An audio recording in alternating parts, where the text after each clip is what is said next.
Welcome, welcome, welcome. If you're joining in, you're trying to figure out what is it that you want for your future. Well, my name is Coach Cherie, and what I do is I help women who are just like you gain the clarity and confidence that they need so they can get their vision back, manage those draining family issues, so you have the energy you need to turn your pain into profit. Because girl, we all want to get more profit. Now, how do I do that? By helping you take action and keep commitments to your soul and to yourself. So what is it that you want? Well, when I coach women, what I like to tell them is I like to encourage them to create a compelling vision for their future. And I usually start with, what is it that you want?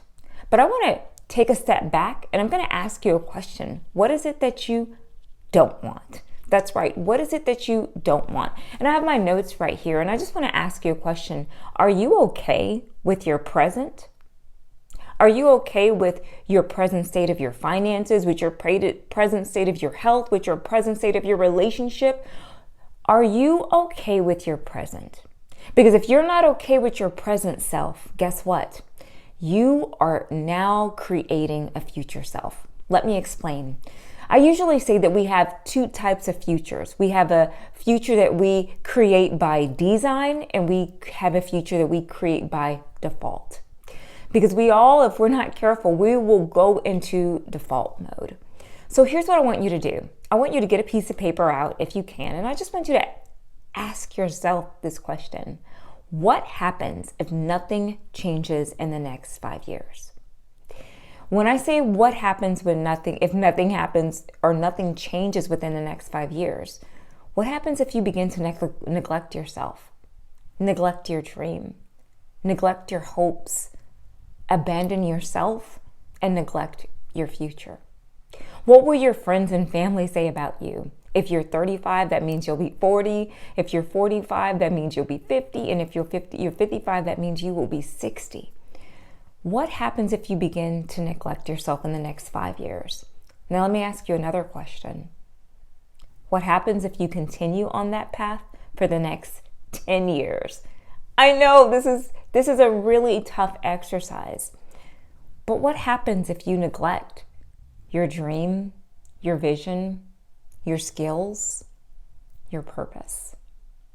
What will you say about yourself when you look yourself in the mirror in the next 10 years if you don't make a change? And is it okay if we go a little bit deeper? What happens if you don't change anything for the next 15 years? So 15 years from now, what will your life feel like?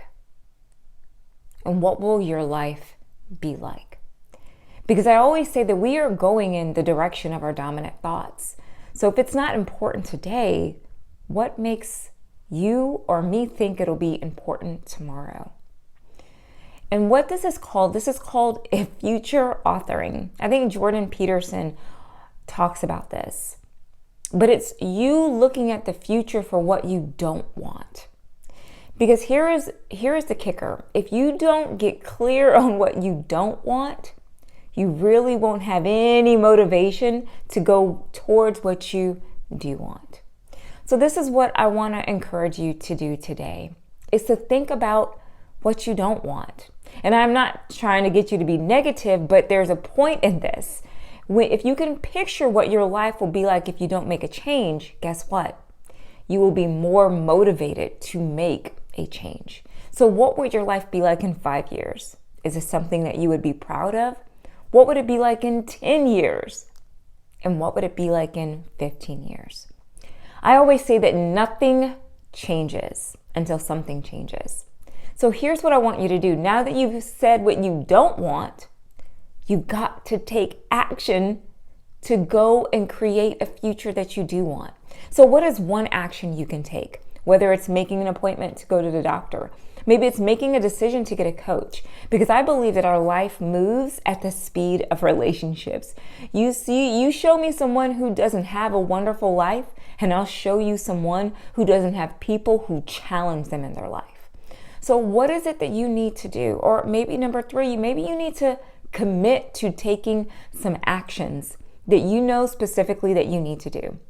Listen, I love you. I believe in you. I want you to reclaim your confidence and your clarity and regain your vision and manage your family issues so you can turn your pain into profit.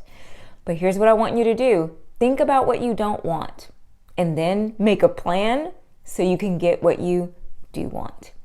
Now, it comes that time of our time together where it's lights off me, it's lights on you. Go towards what you do want. Take one action today. It's your turn now. Lights off me, lights on you, lights, camera, action. And I'll see you next time.